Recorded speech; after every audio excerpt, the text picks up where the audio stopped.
धाकड़ खबर, बेखौफजुमा बेबाक अंदाज। धाकड़ खबर में आपका स्वागत है। मैं आपके साथ हूं अकरम रईस खान। वैश्विक हलचल, जी हां, वैश्विक हलचल का वो ताजा बुलेटिन लेकर एक बार फिर से आपके सामने हाजिर हो चुके हैं, जिसमें बात करते हैं देश दुनिया ही नहीं, गाजा, फिलिस्तीन, इजराइल, ईरान, लेबनान, सीरिया, रूस और यूक्रेन की। खास तौर पर वैसे आजकल चर्चा में सबसे ज्यादा अमेरिका बना हुआ है ट्रंप के आने के बाद से। रोजाना हेडलाइंस अब ट्रंप के जरिए ही पूरी दुनिया की मीडिया में बन रही है, या जो भी कुछ हो रहा है वो रूस और यूक्रेन जंग के साथ साथ सीरिया में उथल पुथल मचा हुआ है, कत्लेआम वहां पे शुरू हुआ है, उसको लेकर हो रहा है। वैसे हम आजकल खास तौर पर पर्दे के पीछे की कुछ खबरों पर ज्यादा बात कर रहे हैं, ताकि आप लोग समझ सकें कि जो जंगबंदी रोकने की कोशिशें की जा रही हैं या जो जंग करवाने की चालाकियां रची जा रही हैं, उन्हें कैसे देखा और समझा जा सकता है। इन तमाम पहलुओं पर करेंगे बातचीत, क्योंकि हमारे साथ जुड़ने जा रहे हैं कृष्णकांत जी यानी के जी, जो भारतीय वायुसेना के रिटायर्ड ऑफिसर हैं और जियो पॉलिटिक्स पर वाकई में अपनी पैनी और गहरी नजर रखते हैं। बहुत शुक्रिया सब वक्त देने के लिए। थैंक यू मिस्टर अकरम। अभी हमने वो तस्वीरें देखी थी, ज्यादा पुरानी नहीं हुई, कि हमारे विदेश मंत्री को कैसे जो है लंदन में घेर लिया गया, उनके सामने तिरंगे का अपमान किया गया और वो जान बचा के वहां से एक तरीके से भागते हुए नजर आए। अब जो है कैलिफोर्निया में मंदिर पर हमला हो गया, लेकिन ये बांग्लादेश नहीं है, ये ब्रिटेन है और अमेरिका है। क्या मैं ऐसा कह सकता हूं? इसलिए सन्नाटा है चारों तरफ। सन्नाटा तो खैर मान लेते हैं, यहाँ की मीडिया में अब ज्यादा उसके बारे में नहीं कहा जा रहा है, लेकिन मुख्य रूप से मैं इससे अलग जो वहाँ के हिंदू महासभा के प्रेसिडेंट हैं स्वामी चक्रपाणी, ये क्या बोलते हैं इस पर मैं बताना चाहूंगा। इनका कहना है कि ऐसा लगता था पहले कि केवल बांग्लादेश और पाकिस्तान में हिंदुओं पर आक्रमण हो रहा है, लेकिन अब तो इंग्लैंड और अमेरिका में भी हो रहा है। यहाँ भी हिंदू सुरक्षित नहीं है। उन्होंने अपील की है विश्व के तमाम जो डेवलप्ड कंट्रीज हैं कि वो लोग हिंदुओं की देखभाल करें। ये देखिए कितना सेक्टारियन और कितना गलत अपील है, कितनी गलत बात है। इसका मतलब बाकी जो मुस्लिम हैं, क्रिश्चियन हैं, सिख हैं, बौद्ध हैं, उनकी बात नहीं है। यानी जितने जो डेवलप्ड कंट्रीज हैं उनका वही रोल है और यही काम करेंगे और इसी पर करेंगे कि हिंदुओं की मदद करना है। मैं किसी भी धर्म के जो उसके लोग हैं उसका मैं खिलाफ नहीं करता हूं। जो भी हो, अज्ञानता हो, अंधविश्वास हो, मान रहे अपने हद तक रखे, लेकिन जब धर्म का उपयोग किया जाता है अर्थशास्त्र में, यानी आर्थिक फायदे के लिए, और उससे कारण राजनीति में आता है, तब वह एक भयानक खूंखार रूप लेता है, जो हर जगह दुनिया में दिख रहा है, भारत में हमारे भी दिख रहा है।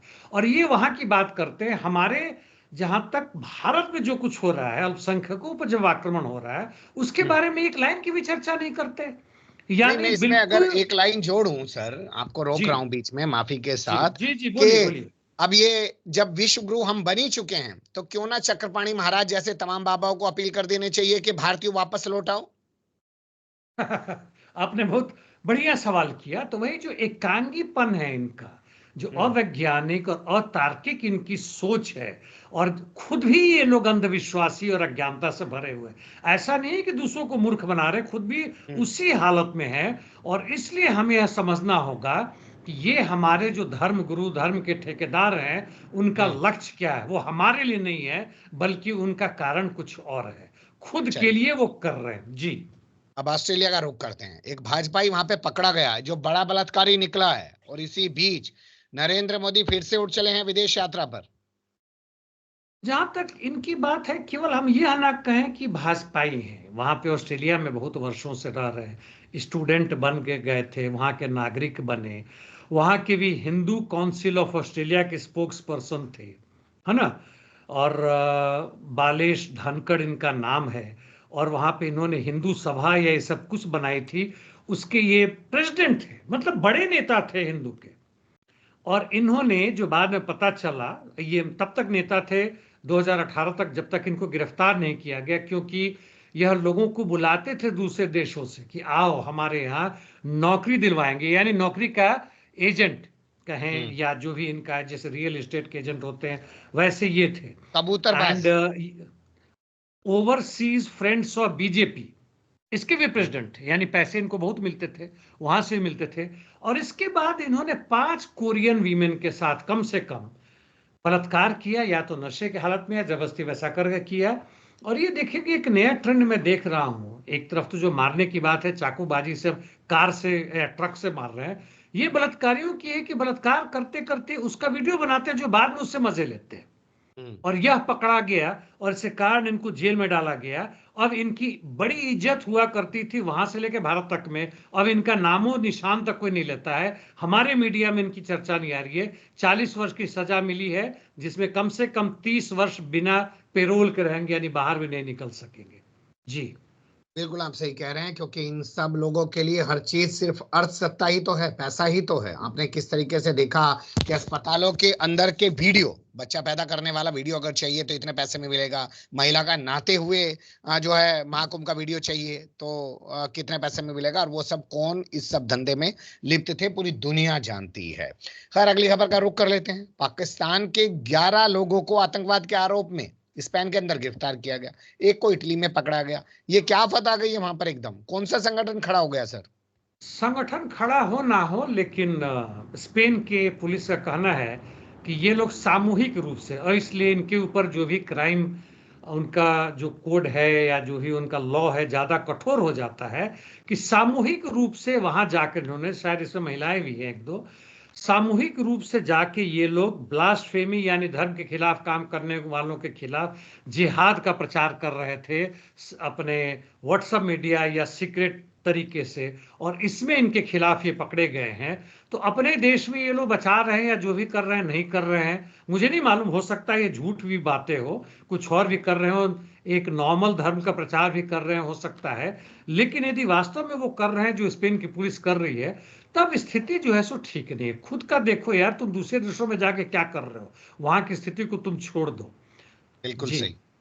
और आप जैसा कि जानते हैं, अमेरिका भी एक एडवाइजरी जारी कर चुका है पाकिस्तान के 2 राज्यों को लेकर। एक का नाम है केपी यानी कि खैबर पख्तूनख्वा, और दूसरे का नाम है बलूचिस्तान, क्योंकि हाल फिलहाल में बलूचिस्तान से ही 2021 के काबुल एयरपोर्ट हमले का आरोपी पकड़कर पाकिस्तान ने, कोई उनके बीच में प्रत्यर्पण वाली संधि भी नहीं है, सौंप दिया ऐसे ही।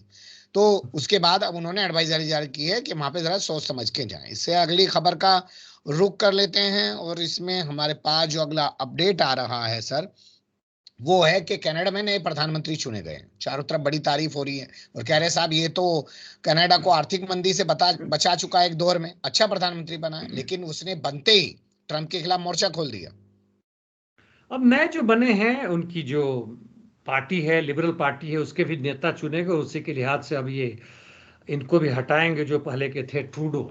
यानी सबसे पहला इनका जो चीज है वह देखना है कि जो कंजर्वेटिव पार्टी, ऐसा लगता है कि जीत रही है, पिछले 10 सालों से ट्रूडो ने उसको बचाए रखा था और जीत रहे थे, जो भी था। शाइनिंग कनाडा, सब जगह वही रखते हैं, शाइनिंग इंडिया, शाइनिंग कनाडा, अच्छे दिन वगैरह वगैरह करते हैं, और 5 से 10 साल में लुट जाते हैं। कोई 15 साल भी चलता है, वो अलग बात है।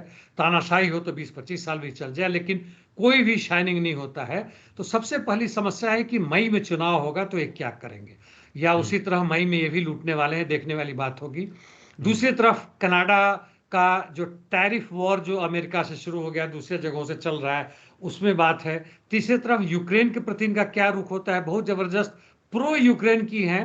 हालांकि इनका कहीं कहीं पे यह आया है कि जो सेकेंड वर्ल्ड वॉर में हुआ था, ट्रूडो का कहना था कि गलत पार्टी जीत गई, यानी जो यूएसएसआर की पार्टी जीती थी, उनका कहना है कि उसको नहीं जीतना चाहिए था, वह लोग दुष्ट थे, एविल थे। इनका कहना है कि ऐसी बात नहीं, क्योंकि उसमें कनाडा भी शामिल था। यानी इनका किसका पूंछ कौन चला रहा है, इनका कहना मुश्किल है। तो इनके लिए समस्या की तो बात अलग, उन्हीं पुराने पॉलिसीज को जारी रखेंगे।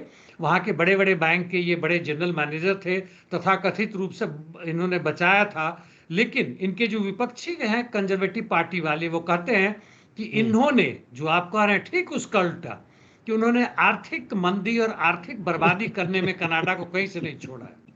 जी वैसे ट्रंप को तो इन्होंने लाल लाल आंखें दिखा दी हैं, पर लाल लाल आंख वाला चाइना, वो भी इनके ऊपर टैरिफ वॉर कर रहा है। 4-5 या 6 महीने पहले, सितंबर में, जो भी है महीना आप जोड़ ले, कनाडा ने चीन के खिलाफ टैरिफ वॉर शुरू किया था, और किया था वहां जो इलेक्ट्रिक कार वो सब आ रहे थे।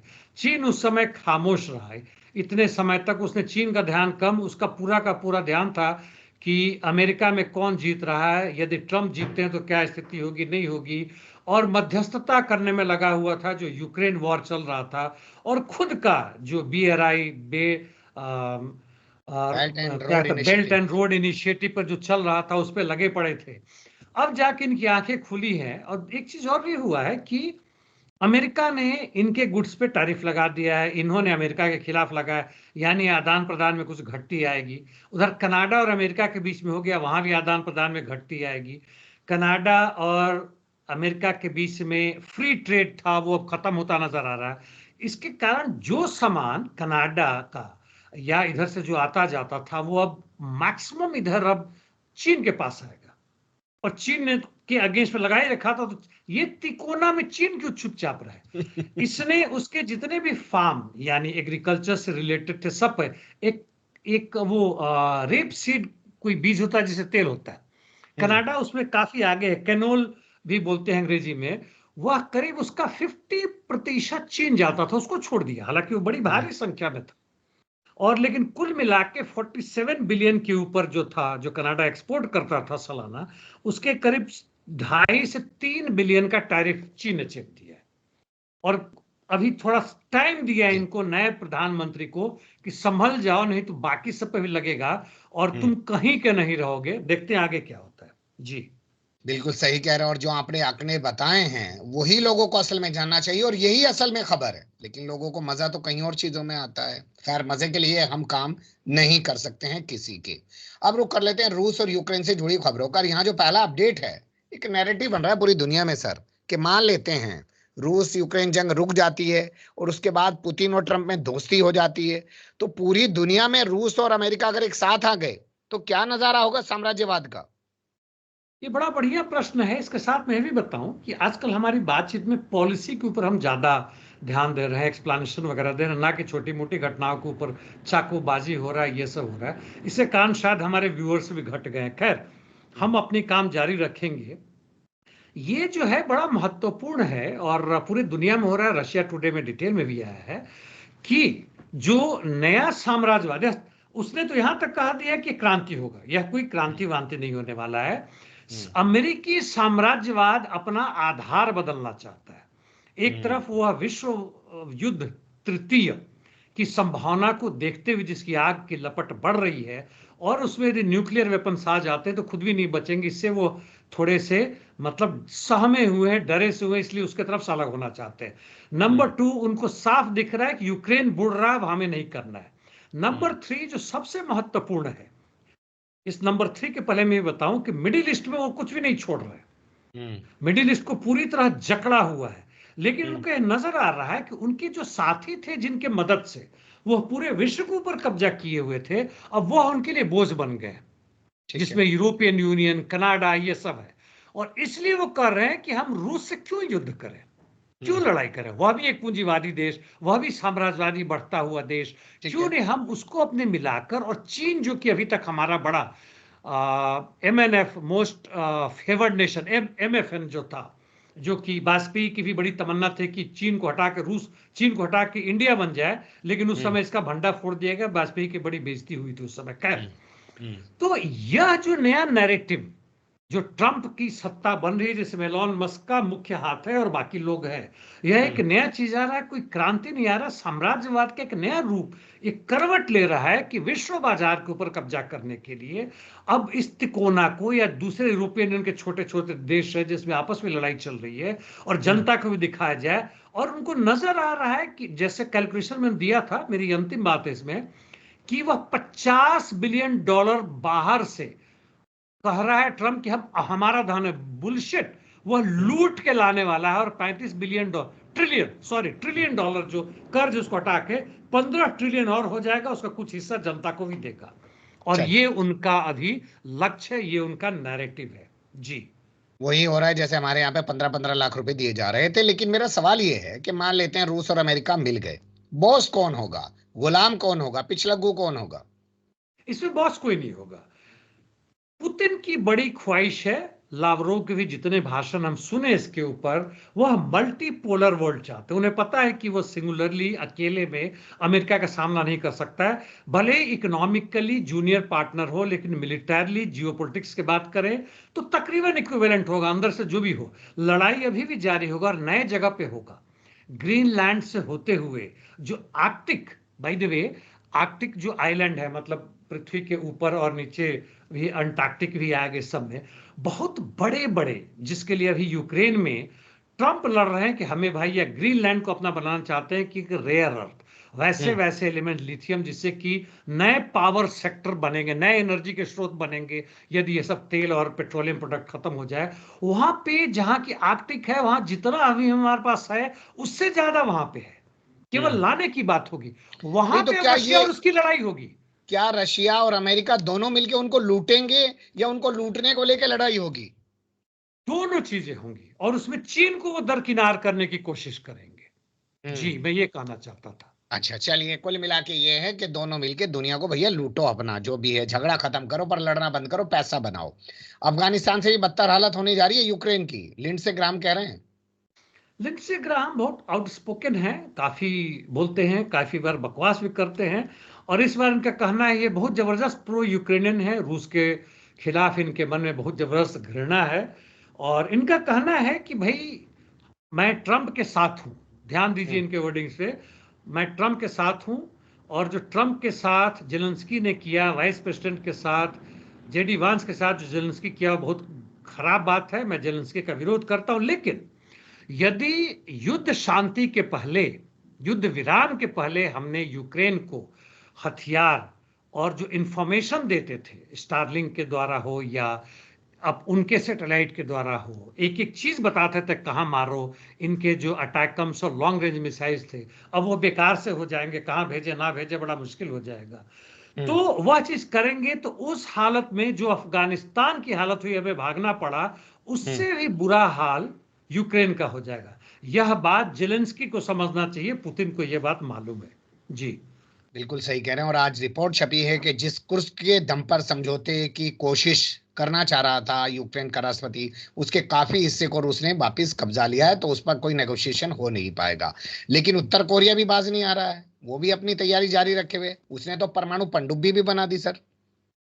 ये एक नया चीज है, अभी तक हम लोग उसके मिलिट्री सैटेलाइट के बारे में बात किया, अंडरग्राउंड ड्रोन्स की बातें की जो कि न्यूक्लियर बॉम्ब लेके जाएगा, हाइपरसोनिक मिसाइल्स तो अभी हाल फिलहाल में कई उसने एक्सपेरिमेंट किए। ये जो चीज बना है, पूरा डिटेल अभी भी नहीं मालूम है, लेकिन शॉर्ट में जो मैंने ढूंढा इस पे, इसका 6,000 से 7,000 टन क्लास का आता है। पनडुब्बी की क्लास कैसे आता है, नहीं इतना लेके जा सकता है, जिसमें यह कम से कम 10 मिसाइल्स न्यूक्लियर बॉम्ब के साथ लेके जा सकता है। यह बड़ी जबरदस्त, मतलब एक बाप रे। पहुंच है।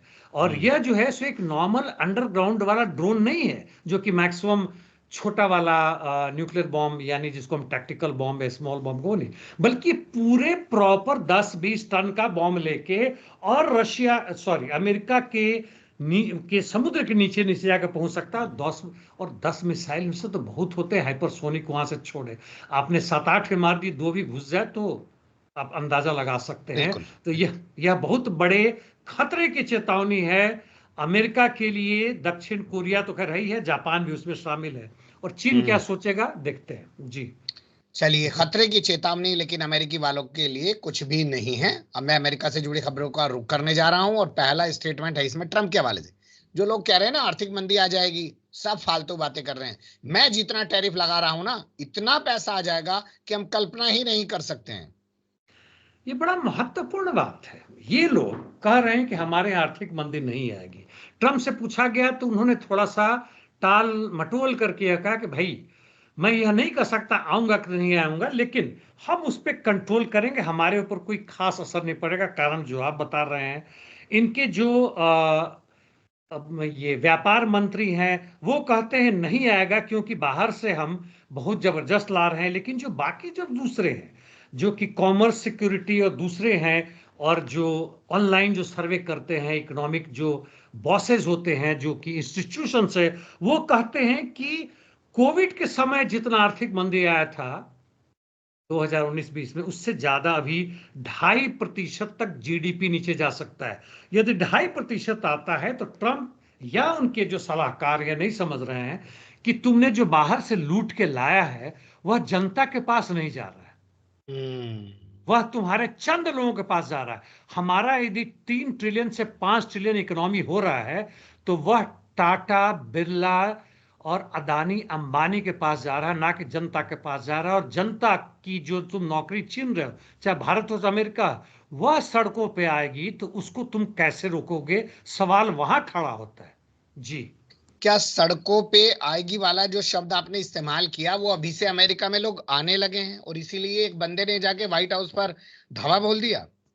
व्हाइट हाउस पे तो धावा बोला है, ठीक है, उस समय ट्रम्प भी नहीं थे और उसके लिए अकेला बंदा क्या कर सकता है। लेकिन सड़कों के आने की बात है अमेरिका में, जो खबरों में नहीं आ रहा है, हमारे भी मीडिया में नहीं दिखा जा रहा। हमारे मीडिया में इस तरह का जो विरोध हो रहा है, चाहे इसराइल हो, चाहे अमेरिका हो, चाहे इंग्लैंड में, उसको ज्यादा नहीं दिखा रहे हैं, क्योंकि हमारी जनता ना भड़के।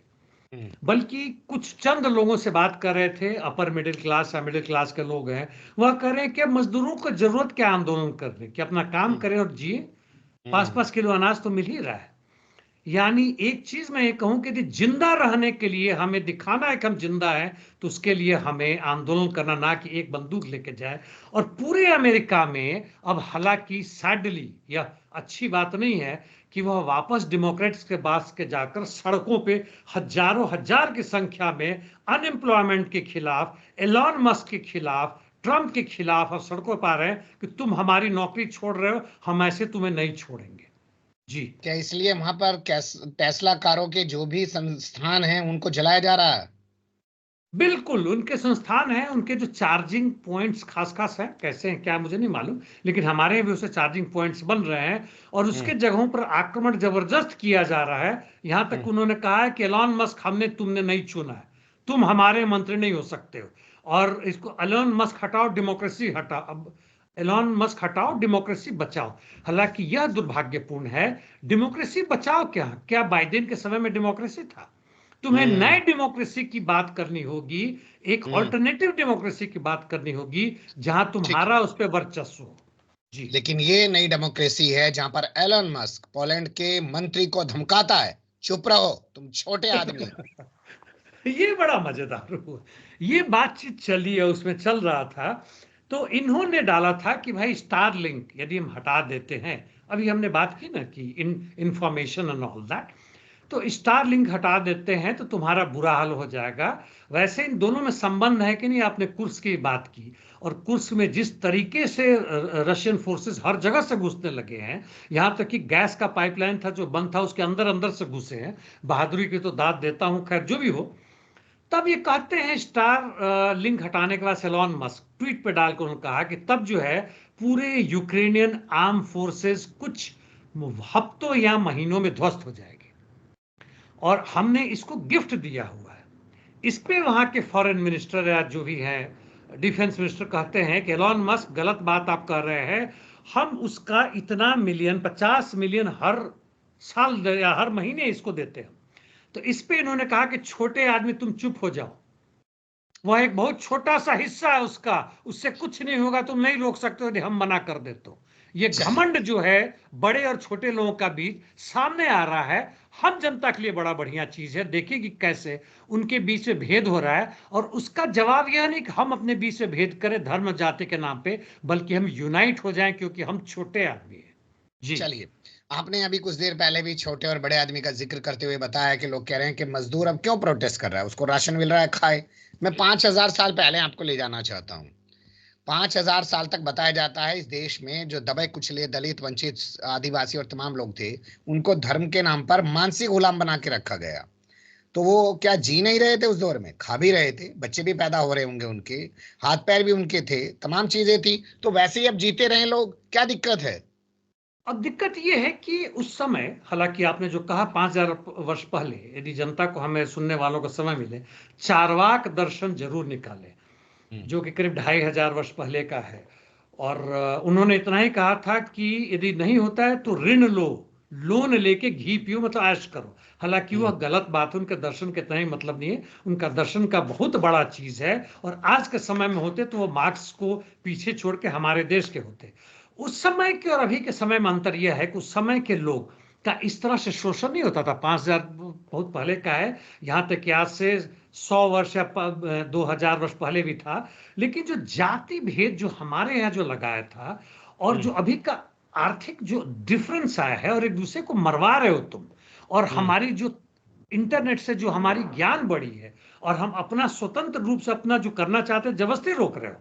हम घोड़े पे नहीं जा सकते, हम शादी में दिन में बारात नहीं निकाल सकते, हम मुच्छे नहीं रख सकते, मार रहे हो। उसके खिलाफ केवल इज्जत की ही नहीं, बल्कि जो रोजगार वगैरह है, हम अब दास वाली स्थिति में नहीं है। और हमारे साथ वैसे हमारे भाई लोग हैं जो हमें बता रहे हैं कि भाई नहीं, उठो। जब हम रात दिन इस गौरव में जी रहे हैं कि हम जो है हिंदुत्ववादी हैं और हमें बड़ा हिंदुत्ववादी बनना है, तो हिंदुत्ववादी तो वही है ना, वो वर्ण व्यवस्था है भाई, गुलाम की तरह तुम जियो, राजा की तरह हम जिएंगे, तुम्हें राशन दे रहे हैं, मस्त रहो। वह गौरव जो ढकोसला जो है, जो पाखंड जो ऊपर से है, चंद लोगों के पास है, वो 2-4% भी नहीं है। भले ही सड़कों पे बात करते वक्त लोग मिल जाए, लेकिन जब उनकी खुद पिटाई होती है पुलिस के द्वारा, या अपने ही मजदूरों के बीच जो अपर कास्ट के, उनको साथ बिठा के खिलाते नहीं है, जब खुद उनको रोजगार के लिए भटकते ही, रिक्शा वाले हो चाहे हमारे खेतिहर मजदूर हो, और जब उनके बीच में हम जाते हैं तो यह पता चलता है कि नहीं, वह गौरवान्वित होने के लिए चंद लम्हों के लिए है, ना कि लंबे समय तक के लिए। और जिस तरह से उनकी औरतों की बलात्कार और उनकी बेइज्जती हो रही है, वह कहीं से भी खुशहाल जिंदगी नहीं जी रहे। जी चलिए ठीक है, आपको पता चल ही गया होगा मणिपुर में फिर से बवाल शुरू हो गया है। लेकिन हम अब रुख कर लेते हैं गाजा से जुड़ी हुई खबरों का। पहला जो अपडेट है इसमें हमारे पास वो आ रहा है कि क्या परमाणु जो प्रोग्राम है उस पर कुछ शर्तें लगाकर ईरान अमेरिका से बात करने जा रहा है सर। हाँ, अभी 2-3 दिन पहले हमने चर्चा की थी कि वहाँ के जो रिलीजियस सुप्रीमो, उन्होंने कहा था कि कोई फायदा नहीं है। लेकिन अब उन्होंने कहा है कि यदि मिलिटराइजेशन की बात करते हैं, यानी हम परमाणु संयंत्रों का उपयोग अभी हम सिविल यानी शांतिपूर्वक तरीके से बिजली के लिए, एनर्जी के लिए कर रहे हैं, उस पे हम हर जगह आपके आईएईए की बात मानने को और हर जगह आके घुस रहे हैं, हम तैयार नहीं। लेकिन क्या हम उसका सैन्यकरण करेंगे, मिलिट्री यूज करेंगे, इस पर हम बात करना चाहते हैं आप, तो हम जरूर करेंगे, क्योंकि हम वह नहीं कर रहे। तो सही बात उन्होंने कहा, हालांकि उनका स्टैंड बाई लाज वही जो पहले था। जी चलिए, सीरिया में जो बवाल हुआ है उसको लेकर पूरी दुनिया में हंगामा मचा पड़ा है। आंकड़े आ रहे हैं कि 1,000 से ज्यादा लोगों को मार डाला है। वहां की जो सरकार है वो भी जांच कमेटी बनाने की बात कर रही है। क्या वाकई में कुछ होगा या ये सिलसिला जो चल रहा है वहां पर कत्लेआम का वो जारी रहेगा। ये जो विरोध प्रतिरोध जो शुरू हुआ, तो प्रतिरोध तो पहले से हल्का सा था, लेकिन उसके नाम पे जो इन लोगों ने कि असद के ये समर्थक हैं और हमारी बात नहीं मान रहे हैं, इनको एक तरह से स्टेट की तरफ से यह राज्य प्रायोजित हिंसा है।